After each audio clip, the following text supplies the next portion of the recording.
అధిక భారం gas cylinder మీద వేయడం జరిగింది. ఒక్క సిలిండర్ మీద 60 రూపాయలు వేస్తున్నాడంటే సామాన్యులకు అందని ద్రాక్షగా ఈ రోజు మనం సిలిండర్ చూస్తున్నాము.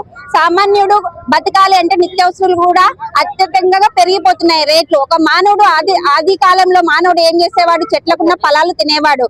బియ్యం చూసి మనము అన్నం అనుకోవాలి, ఈ రోజు బ్యాలెన్స్ చూసి పప్పు అనుకోని భుజించాల్సిన రోజుల్లో మనం బతుకుతున్నామేమో అనిపిస్తుంది. ఏదైతే నరేంద్ర మోడీ పెంచినాడో సిలిండర్ ధరని కేంద్ర ప్రభుత్వం భరించలేదంటే వామపక్షాలను కలుపుకొని మేము పెద్ద ఎత్తున ధర్నా చేస్తామని ఈ సందర్భంగా తెలియజేస్తుంటూ మహిళను మహారాణులుగా తీర్చిదిద్దుతానని చెప్పిన ఎన్డీఏ కూటమి ఈ రోజు ఏం చేస్తున్నారు? మహిళలను కించపరిచే విధంగా దాడులు జరుగుతున్నా కూడా నిమ్మకు నీరునెత్తినట్టు ఉన్నారు. ప్రపంచ దేశాలు యుద్ధాలు ప్రకటిస్తుంటే కూడా ఆయన ఇంతవరకు స్పందించకపోవడంతో పాటు అన్ని నిల్వలు ఉన్నాయి, మీకు ఎటువంటి ఇబ్బందులు పెట్టనని చెప్పేసి ఈ రోజు మీకు నచ్చినట్టు ఒక సిలిండర్ మీద 60 రూపాయలు పెంచితే మహిళలు ఏం కావాలని మేము ఈ సందర్భంగా తెలియజేస్తున్నాను. వండుకోవడానికి చాలా ఇబ్బందులు పడుతున్నారు.